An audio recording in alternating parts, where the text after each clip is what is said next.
রাষ্ট্রপতি প্রার্থী মনোনয়নের দায়িত্বভার দলীয় প্রধান ও প্রধানমন্ত্রী তারেক রহমানের হাতে ছেড়ে দিয়েছে বিএনপির স্থায়ী কমিটি।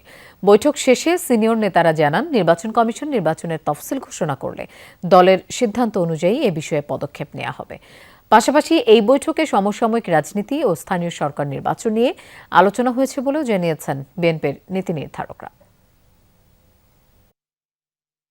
স্বাস্থ্যগত কারণ দেখিয়ে সম্প্রতি রাষ্ট্রপতির দায়িত্ব থেকে পদত্যাগ করেন মোহাম্মদ শাহাবুদ্দিন।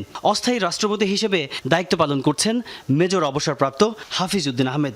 বাংলাদেশের নতুন রাষ্ট্রপতি কে হবেন তা নিয়ে চলছে নানা জল্পনা কল্পনা। এই অবস্থায় সবার চোখ ছিল শাসক দল বিএনপির স্থায়ী কমিটির শনিবারের বৈঠকের দিকে। এদিন বিকেলবেলাতেই গুলশান কার্যালয়ে আসেন বিএনপি চেয়ারম্যান ও প্রধানমন্ত্রী তারেক রহমান। রাতে শুরু হওয়া বৈঠকের সভাপতিত্ব করেন তিনি। দীর্ঘ প্রায় 2 ঘন্টা ধরে চলে জাতীয় স্থায়ী কমিটির বৈঠক।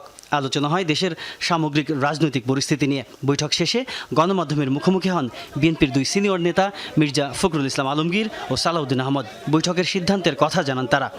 সবশেষে আলোচনা হয়েছে, যেটা আপনারা সবচেয়ে বেশি শুনতে চান, রাষ্ট্রপতি নির্বাচন সম্পর্কে। আমাদের দলের পক্ষ থেকে আমাদের রাষ্ট্রপতি নির্বাচনের প্রার্থী নির্বাচন, কবে নির্বাচন হবে, সব দায়িত্ব আমাদের দলের চেয়ারম্যান এবং মাননীয় প্রধানমন্ত্রী জনাব তারেক রহমানের উপরে ন্যস্ত করা হয়েছে। আইন অনুসারে 90 দিনের মধ্যে এটা রাষ্ট্রপতি নির্বাচন অনুষ্ঠান করতে হবে।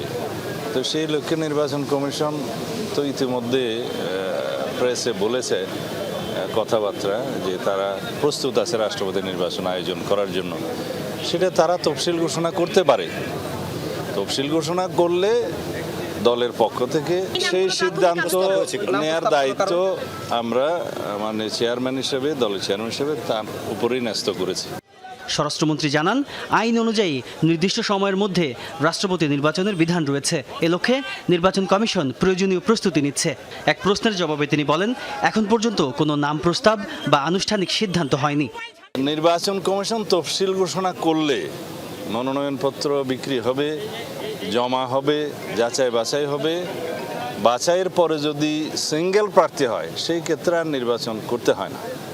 যদি একাধিক প্রার্থী হয় তাহলে জাতীয় সংসদের জন্য একটা বিশেষ অধিবেশন আহ্বান করার নিয়ম আছে। সেটা মাননীয় স্পিকারের সাথে আলাপ করে নির্বাচন কমিশন সেই দিনটি ঠিক করেন।